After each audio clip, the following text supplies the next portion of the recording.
So unbelievably, when I submitted the title for this presentation to Juilliard, about a week or two later, there was debate on a podcast called Honestly that said, "Will the truth survive AI?"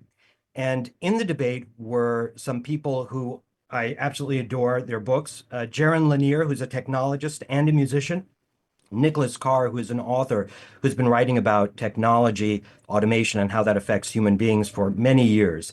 And on the other side were people at the forefront developing AI, large language model technology, a lot of the stuff that we use today. And this argument really put forth the debate that I'm putting forth here in many ways. And there was a quote from Nicholas Carr that I thought was absolutely perfect, which is, "I would argue you're going to have a better chance discovering truth through art than through pretty much anything else." And we talk about truth in art a lot, but what does that actually mean? And I think that's a question that I think is worth exploring, and that's what we're going to do today. By the way, I strongly recommend you read Nicholas Carr's books. One is called The Shallows.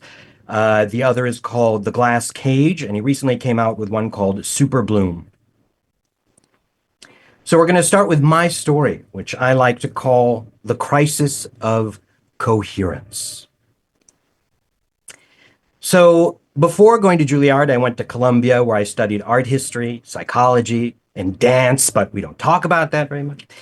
And when I got to Juilliard, it was the first time I'd really felt more integrated as a person. At Columbia, I felt like a disembodied head, thinking a lot, going through all these theories, which is probably why I was doing dance, but we don't talk about that. And at Juilliard, it was the first time I felt like I could start to integrate mind and body. And after getting out of Juilliard, I had pretty much a predictable career coming out of that kind of school where I was doing television, theater. You might remember that famous classic from Comedy Central, Porn and Chicken, which we see on the left. And on the right is a piece of theater.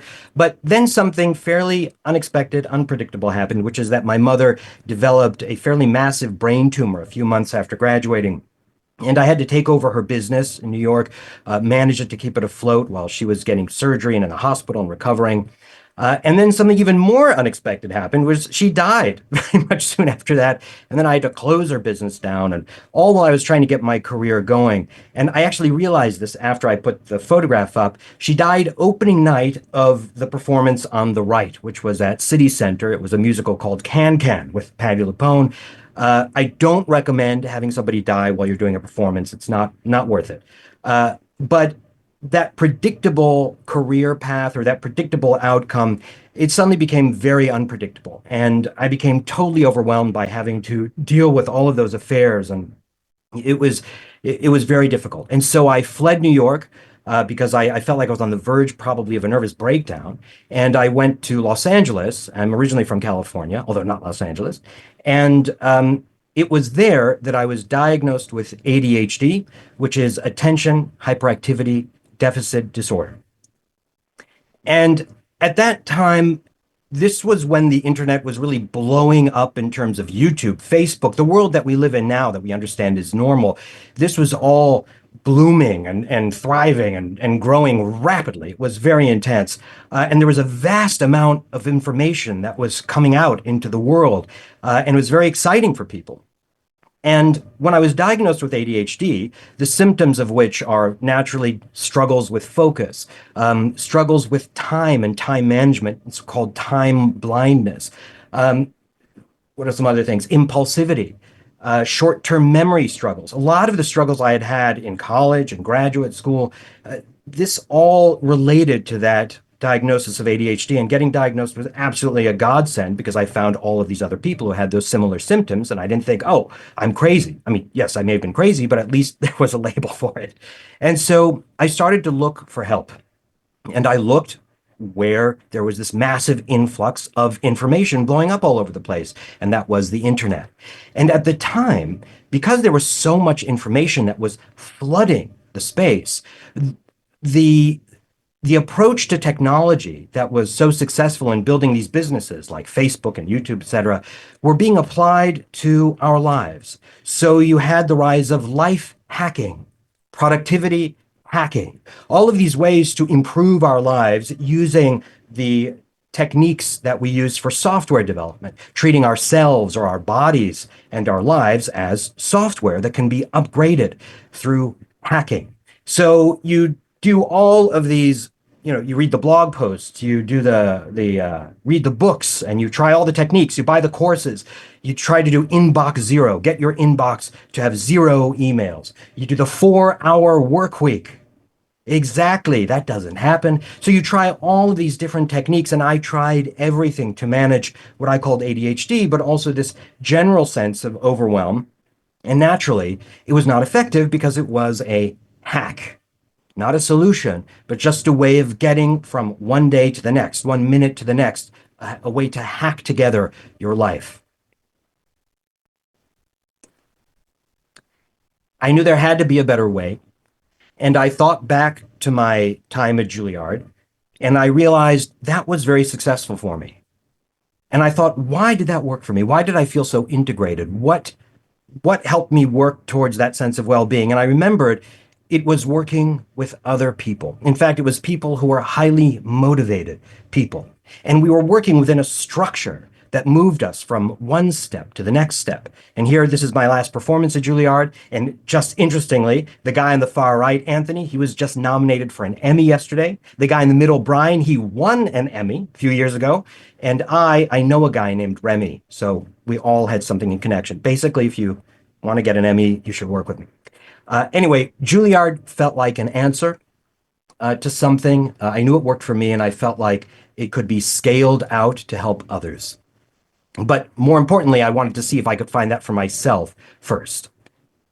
So I looked online, and I looked at all the places where people were connecting. So there was Facebook, but I realized those relationships weren't really that functional. For those friends on Facebook, how many of those friends would drive you to the airport? How many of those friends will lend you money, or will you lend money to? In fact, how many of those friends do you actually know? I realized there was a fundamental problem with the framing of these relationships online, and that they weren't really accurate in terms of the language. They're not friends in the traditional sense of the word, and in fact, they were very loose connections. And so I kept searching, and there was a site, and still is, called Reddit, which is one of the most popular sites on the internet.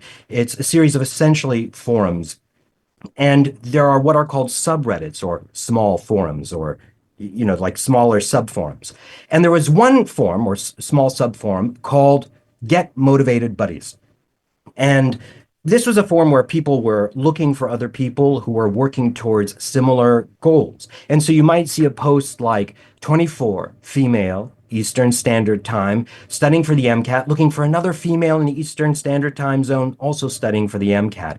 And then you would look at other posts and you'd see 27 female Eastern Standard Time studying for the MCAT, looking for another female. And you're like, look, they're perfect. But then you realize that that second post was 5 years ago, and you go, oh my God, if only they had met each other, that would have been perfect. So I decided, you know what? I'm going to match these people. There's so many missed connections. So I created a simple matching algorithm by email that started to match people according to their preferences, according to their goals. And I ended up matching over 8,000 people from around the world, all the way from Iran to Texas. It was insane. And it was also pretty extraordinary. But I realized that it didn't work. It failed. And what was clear to me was just matching people who had these shared goals wasn't enough. When you went to Juilliard, you didn't put a bunch of actors in a room and they didn't say, hey, you like acting. See you in 4 years from now. Let's see how it goes. No, there was a structure. So you can't just put people together. You also have to have a structure in place. So I decided to build that structure, and I did. And I called it Get Motivated Buddies. And now we're going to go through my process of how this works and what I believe is at the core of our near-term future, and why I believe I'm working on the most important thing. Truth is the art of attention. So I'm going to take this journey here through how we perceive things. And as if neuroscientists knew I was giving this talk today, there's a theory of attention called the spotlight theory of attention, perfect for Juilliard students. And the way it works is when our attention is focused on something that we want to pay attention to or that we focus on, it becomes more salient to us, as if a spotlight is on it. It becomes more vivid to us, and everything else that isn't as important recedes into the background. It is inhibited. It doesn't appear as salient to us. And that's how we end up focusing, the spotlight theory of attention. And as a result, we only consciously perceive pretty much one thing at a time. So we're taking in a vast amount of information all the time, but our consciousness is really only capturing one item at a time. A, then B, then C, etc. And the order in which we perceive these events creates meaning in our lives. And this is a very simple example where you have a man opening a door on the left, and then you have a woman watching him enter, seemingly, or at least looking in that direction, and then she runs away. Well, did she run away because the guy opened the door? She ran away because she saw him coming in the room. So we attribute causality to the order of events. This happens, then this happens because that happened. But let's change the order around. Same exact events, different order. In the second panel, the woman is looking off to the side. She runs away. A man enters the room. Did he enter the room because he heard her leave the room? Or did she run away because she heard him coming in the room? In other words, different causality, different story, all because it's a different order of events. And the impact of this is really quite extraordinary. This is how extensive or expansive just changing the order can be for us in terms of how we perceive the universe. Before the 1500s, there was something called the Ptolemaic view of the universe, from a Greek named Ptolemy. So for thousands of years, people believed that the Earth was the center of the universe. The Earth was first, everything else was secondary to it.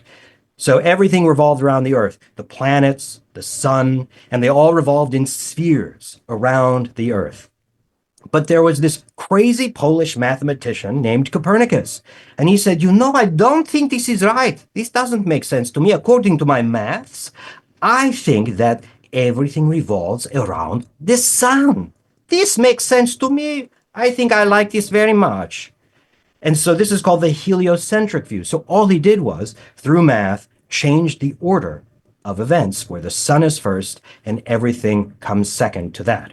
Now, this was just a crackpot theory for 100 years. People thought, that guy's nuts. He saw this different order. That's crazy. I mean, it's nonsense. It makes no sense. Until an Italian came along. And this Italian named Galileo, he created an instrument called the telescope. And with this instrument, he changed his perspective. He changed how he saw things with this instrument. And he was able to zoom in and see things that the human eye, the way it's built, could never see. And what did he see when he zoomed in really far? He saw that moons were orbiting Jupiter, not Earth. They were orbiting Jupiter, suggesting that maybe not everything revolves around the Earth, but they're revolving around something else. Maybe that Copernicus guy, maybe he's right. Maybe he knows something. And he wrote down his observations, and each notation that he made was something based on something that he saw, his sight, his senses. Our perspective changes what we perceive. So if I'm a 5'4" woman walking around and I see an AI man, he's maybe 6'1", and he's got a nice full head of hair. Look at that AI guy, full head of hair, virile. Congratulations for him. What a great situation for this AI guy. But if I'm 6'8" and I play for the Dallas Mavericks and I look down at this 6'1" guy, he's bald. So the question is, which is he? Is this a guy with a full head of hair or is he bald? Well, our senses determine what we see. Maybe the truth is a combination of both. But our senses are limited by who we are. If my height, my upbringing, etc., determines what I'm able to perceive. My perspective determines what I'm able to see. But it gets even more funky than that because our perspective changes the order of events that we perceive. So, this is a diagram from Einstein's famous thought experiment called the simultaneity paradox. And here's how the experiment goes. There is a train on the tracks and it is moving, and there is a person smack in the middle of that train moving. There's another person on the train platform watching that train go by. And two lightning bolts suddenly strike the train, one at the front of the train, one at the back of the train. The person on the platform sees those two lightning bolts strike at the exact same time at the front of the back. But the person in the middle of the train does not see that. They see the lightning bolts strike the front of the train first and the back of the train second, because the speed of light is constant and the train is moving towards the front light and away from the back light, so they see the front light first. They see a different order. They see a different order of events, a different explanation of what is happening, different causality. Therefore, it creates a different story. So these stories that we create based on causalities consist of one, our perspective. Where are we in the world? Two, the sequence of events that we are perceiving based on our perspective. And three, the causes that we attribute to those events. That's a story. And these stories are explanations of the world. This happened because that happened. Because causality, that happened. The question is, what makes a story true? With thousands of perspectives, thousands of different kinds of people, thousands of points of view, which one is true? Well, there's this physicist named David Deutsch who wrote a fantastic book called The Beginning of Infinity, also The Fabric of Reality. And he has a great explanation that I think is valuable here, which is we want true explanations. So we seek explanations that remain robust when we test them. And when we can no longer change them, we have understood some objective truth. So what makes a story true? Truth is a tested story. A story becomes truth when it holds across different perspectives, but our perspectives are always limited. So we test it by seeing if others can sense what we sense. So in science, we call this replication. Can you see what I saw through my experiment? Can you replicate my experiment? And in art, we call it a shared experience. Can you replicate my experience? Can you see what I see? Do you see what I mean? Do you understand what I mean? Can you hear what I hear? Can you replicate my experience? Can you replicate my experiment? And can you replicate my experience? So artists are truth seekers. So my third year of Juilliard, Robin Williams came to the Juilliard Theater to give an interview with the New Yorker magazine for their 75th anniversary. And the administrative director of the drama division at the time, she said, Michael, you and Robin are kind of kindred spirits. Would you like to meet him afterwards? I said, fuck yeah. I mean, of course. So I sat up right in the front row, and it was the first time I'd ever seen him live. And of course, this interview turned into stand-up. And he got up out of his chair. He stood in the theater, which is a fairly large theater. And what I discovered is that he became essentially this radar dish, collecting all the information in that theater. You can even see in this picture, his hands are open, his whole body was open. He was receiving everything that happened in that theater. Any movement, any sound, any noise, he seemed to be responsive to it, sensing it all the way up in the corner. I remember him looking all the way there, receiving that. He was a highly tuned instrument to everything that was happening in that theater, collecting information. He was tuned to the world and also to himself, to the responses that he was having to this different stimuli. And it turns out that's how artists work. That's the training at work. So when an artist goes into a room, a dorm room or a rehearsal room, they become Galileo and the telescope. They are observing and they are the observed, observing themselves.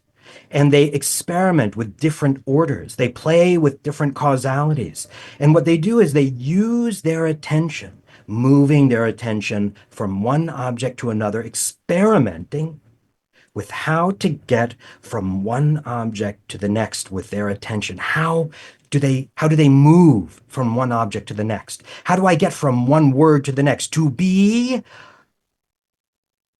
or not to be, to be or not to be.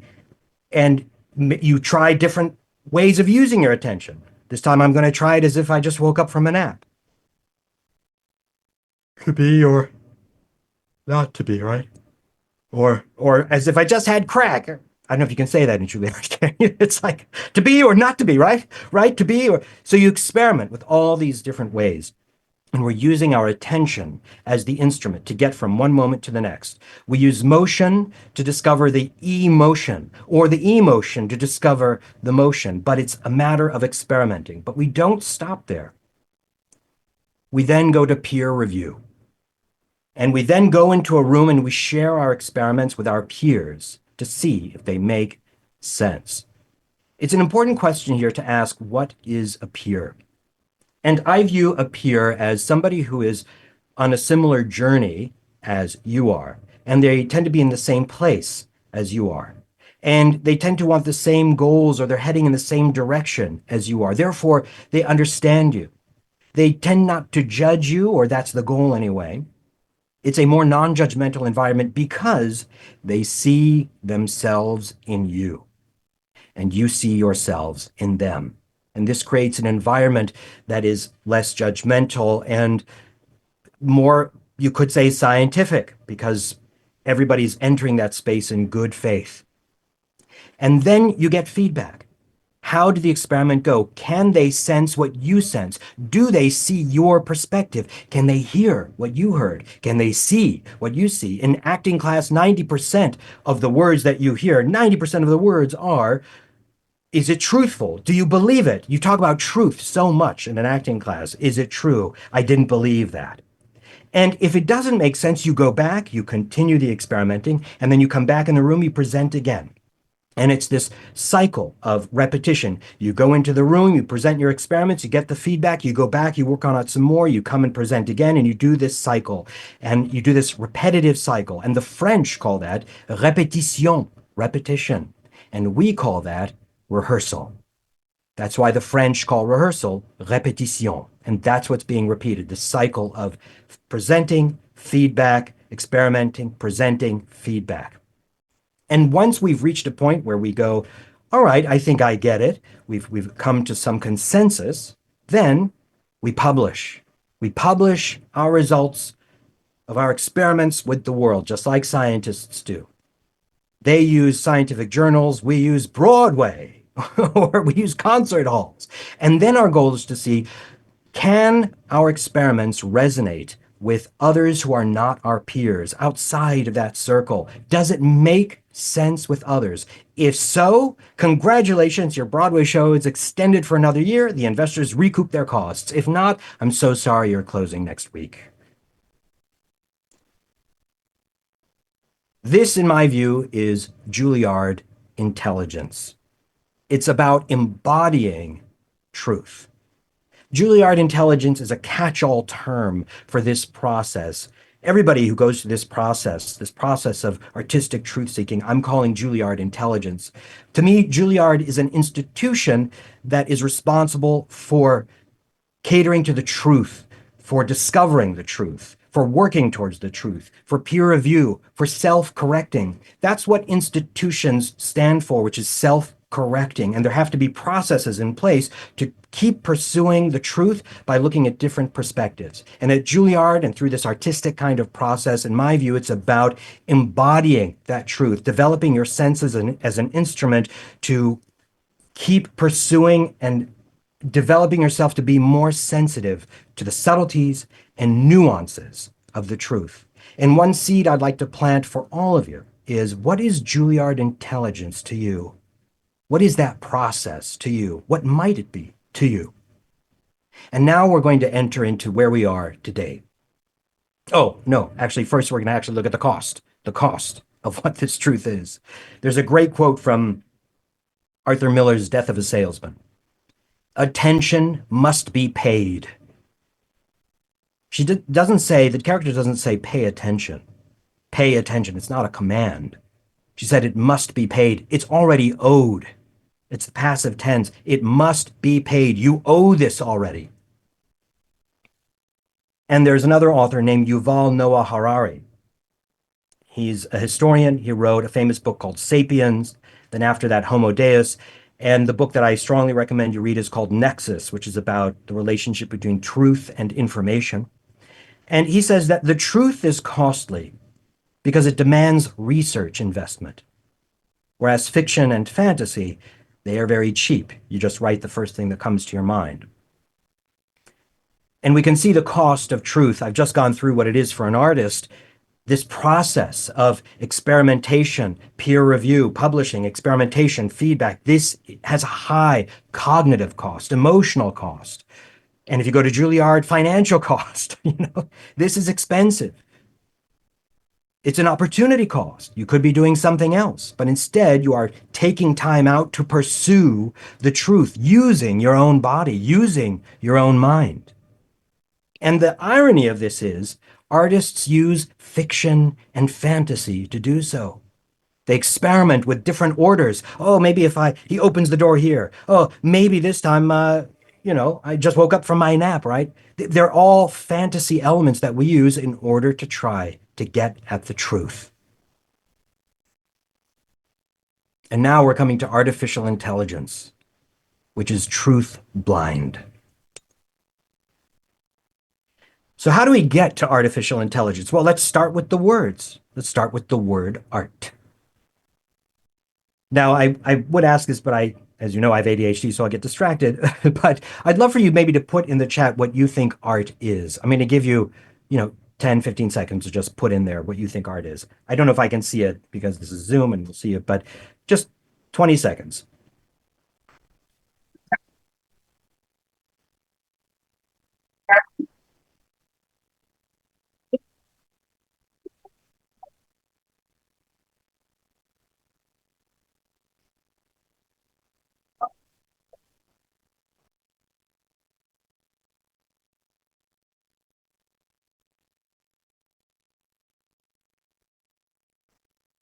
Great. Wow.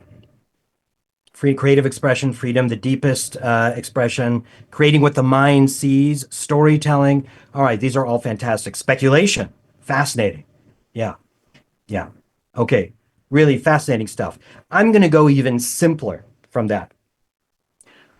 The etymology of the word art comes from Latin ars, A-R-S, which means skill. Art means skill. He spoke, she spoke, she spoke with great artfulness. He deceived me with great art, with great skill. Art refers to skill. Artifice means a building, a structure. Artificial, I'd love for you, this is a really interesting one. I'd love for you to put in the chat, what do you think artificial means?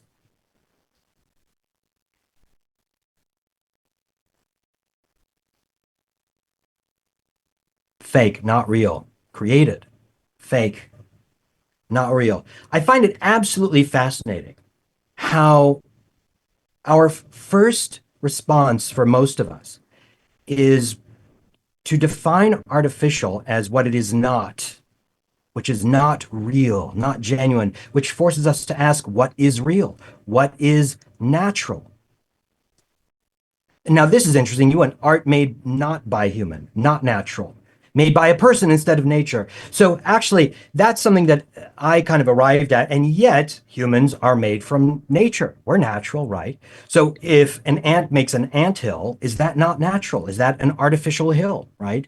If we make a building, is that not natural? So these are things I think it's worth thinking about. But the way that I've arrived at is I look at artificial as something human made, something, it is a structure that is human made. In other words, it is an instrument. It is an object that is made to serve us in some ways. And that brings us to artificial intelligence. Artificial intelligence is an instrument just like the telescope is an instrument, where the telescope was an instrument that was developed to help us overcome the limitations of our sight. And AI is an instrument that was designed, in my view, to help us overcome the limitations of our attention. Now, if you remember, humans view attention sequentially, one object at a time, A, then B, then C. And if you also remember, I told you when I moved to Los Angeles and the internet was blowing up, suddenly we had vast amounts more information coming into our lives. And now, even more digitally, we are collecting so much information, it is completely overwhelming us. So we developed all these techniques to try to manage it, the 4-hour work week, inbox zero, getting things done, all of these things to make us more productive. But fundamentally, they are all methodologies to help us overcome our limits of attention and to try to manage this vast influx of information. Well, AI comes along, in my view, to help us manage all of that information. And it does that instead of sequentially processing one item at a time, using parallel processing, where it processes many items at once. And this is how it works. I'm not going to go into too much detail about AI, but we're going to focus very briefly on what are called large language models. And this is what most of us are engaging with on a day-to-day basis when we're using things like ChatGPT or Claude. These are large language models. And this is how it works. They take the entire internet in text, all the words of the internet. They compress it into all text, just a vast amount of text. They then turn that into binary code, which is how computers talk to one another, using zeros and ones, where each letter and number is a zero and a one. And because that's a lot of zeros and ones, they compress that into smaller numbers. And then they take those numbers and turn them into tokens or fragments, all these little fragments, which are words and phrases. And then they take each of these tokens and then they put them into the large language model. And once the token goes into a model, it goes into something called a transformer. And in that transformer is something called, wait for it, the attention mechanism. And once that token goes into the attention mechanism, suddenly it is compared with every other thing in that model. So the A is compared with B, D, and C at the same exact time. Unlike something we could never do that because it's too much to hold in our attention at once. And when it compares to all the other items there, it sees how often does A come next to or appear next to B? How often does B appear next to D? So it creates all of these relationships mathematically about how often things appear next to one another. So it's a correlation. And it discovers all these patterns. Oh, A comes after B this many times. D comes next to C this many times. So it creates this vast network of relationships between tokens, words, fragments. And so then when you input a text like the quick brown, it then, based on correlation, predicts what the next word is most likely to be. The order it creates is based on this correlation, the quick brown, and it goes, oh, you know what? Fox always comes after that. And then we get back fox and we go, oh my God, that's exactly what we usually say. It's human. How did it know that? That is amazing. And so it seems human because it's giving us the most likely response. It predicts the most likely response based on probability and based on correlations. Therefore, it is a probabilistic output. I don't know how many of you took a science class, but correlation does not equal causation. That's a phrase that very often you would hear in science classes, etc. And the most popular example of that is that, did you know that ice cream sales cause shark attacks? Yes, every time you eat an ice cream, somebody's losing their limb. Stop eating ice creams. And how do we know this? Because as ice cream sales go up, shark attacks also go up. That is a clear correlation. Now, some of you in this Zoom might go, well, you know, it could be that because it's summer, people eat more ice cream, and also people go into the ocean more. So therefore, you're going to have more ice cream and more shark attacks because it's summer. Different causality, different story. So AI can rapidly perceive patterns that we cannot see in vast amounts of data that we cannot hold in our attention. The problem is predictable patterns are not always true explanations of the world. And this is important. Peer review is required. So AI gives you an answer right away. The problem is that fast answers do not equal true understanding. So, as I wrote here, AI serves fast food answers, and if we don't test those answers, we risk digesting warped stories about the world and ourselves. Sharks and ice cream. Another great quote from Nicholas Carr from the debate, Will the Truth Survive AI? Wisdom comes with grappling with many different sources that are often in conflict, and AI eliminates that tension. And here's the battle that we're entering. And it is a battle. In fact, it's a war, but we'll say battle for now. AI gives you easy answers. It simulates and predicts. Artists sense and discover. AI uses statistics and probability. The artist uses their senses. AI processes a vast amount of data simultaneously. An artist processes one item at a time. An AI predicts answers based on correlations. An artist builds meaning from many different perspectives. AI gives you an instant response. The artist's work takes time.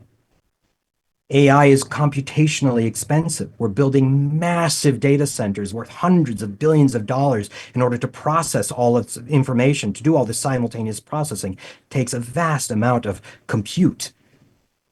An artist's work is cognitively expensive. Artists are typically exhausted after doing their work. For an AI, an answer is the motivation.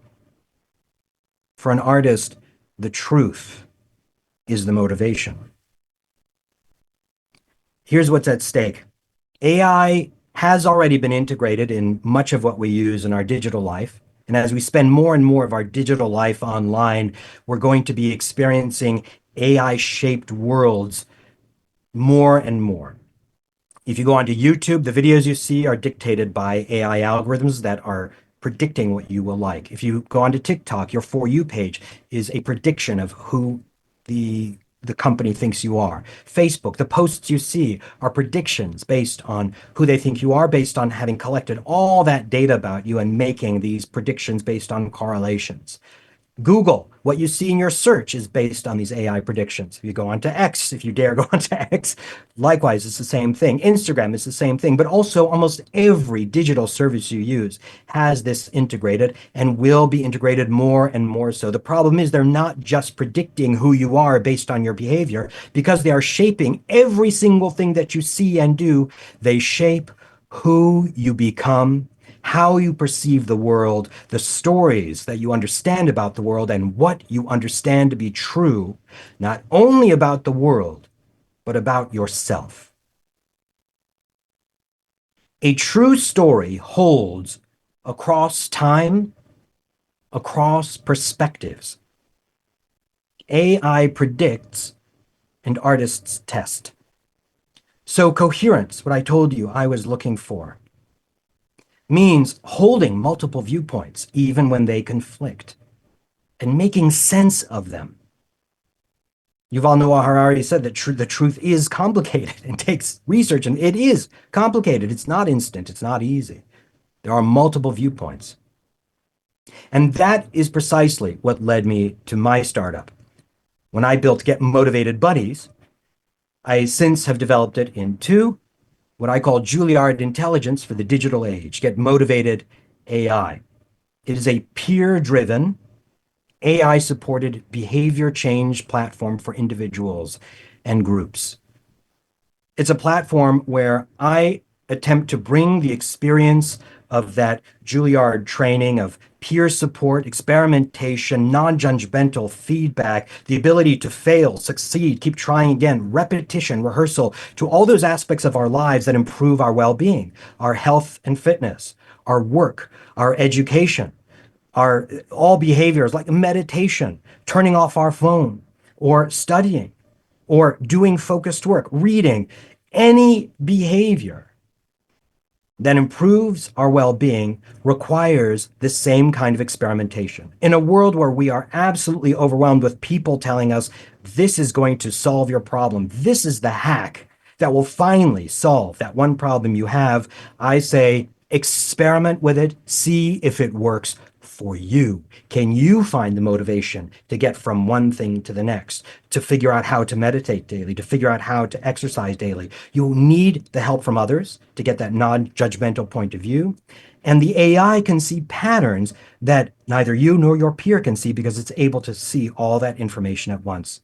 So I'm trying to propose a solution that uses the advantages of the human artistic experience of achieving truth and pursuing truth with the AI instrument of being able to see patterns that humans cannot typically see. And so I'm taking my Juilliard training and trying to scale it out to the rest of the world in what I believe is by far the most important mission that we have today, which is the pursuit of truth. And so, as I end today, I'm going to leave you with this one question.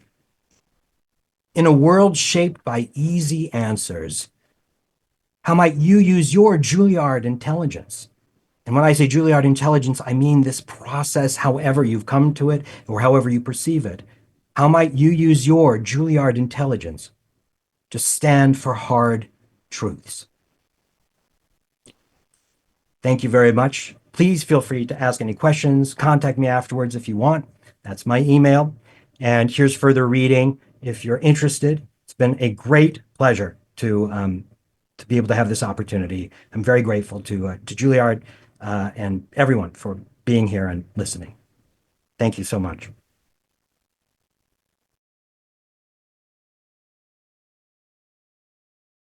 Oh, I see. Oh, well, that's a process I wouldn't recommend to anyone, and that's being an entrepreneur in technology. It's extremely difficult. Some people just throw AI into the product.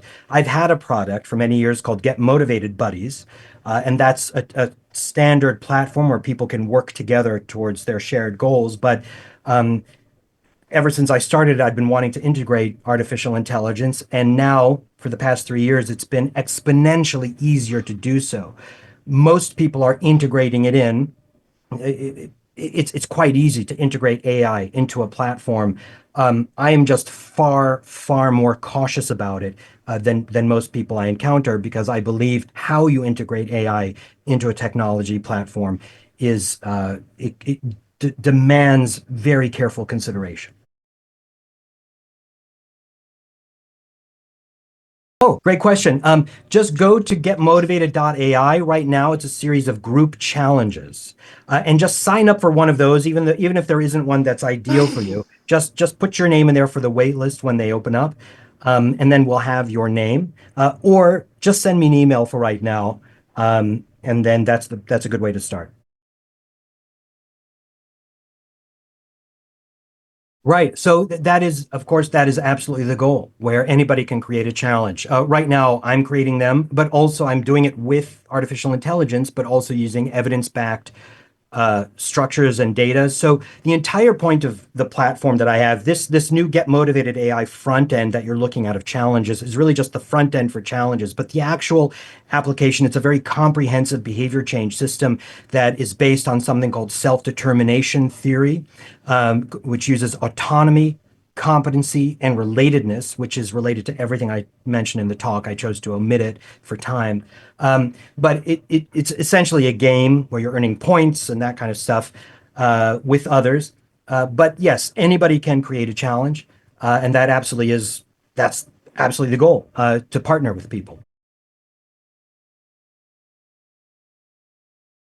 Right. So I think one of the takeaways for me from this presentation is I think it's inevitable that we use AI. I just think it is inevitable. One of the real conflicts that you see or that you've seen over the past really 5 to 10 years with the effects of social media and its effects on well-being, in particular for young people, adolescents, teenagers, but also adults, where people are spending more and more time alone. They're getting depressed. There's Jonathan Haidt wrote some popular books about this. Some people say, don't use your phone, don't use the computer. They're referred to as Luddites. Don't use technology. And I think that's throwing the baby out with the bathwater. I do think it is a very challenging task for how do you use technology to get the good and mitigate the bad. And therefore, this is my attempt to do that. And therefore, we need new, different, specific approaches of how we interact with technology. And what you just said is awareness, mindfulness. And my approach is to bring a mindful approach to interacting with technology. And that's why I'm saying we have to test it. So if you get a response from ChatGPT, you don't just go, oh, that's the answer. No, you go, all right, that's a correlation. Is it the answer? Now, the problem is that takes more time, but that's what truth is. So maybe that means you don't post something right away. Maybe that means you take a moment. Maybe that means you walk away. Maybe that means you don't post at all. The point is, it will take more cognitive work to deal with AI. And the funny thing is that may be counterintuitive to dealing with AI when it's promising you speed and instant answers to everything. But there is a major cost to that. And the cost of that may be exactly what you described, which is who are you becoming? What are you posting? What is it causing you to think that you're just repeating without thinking about it mindfully?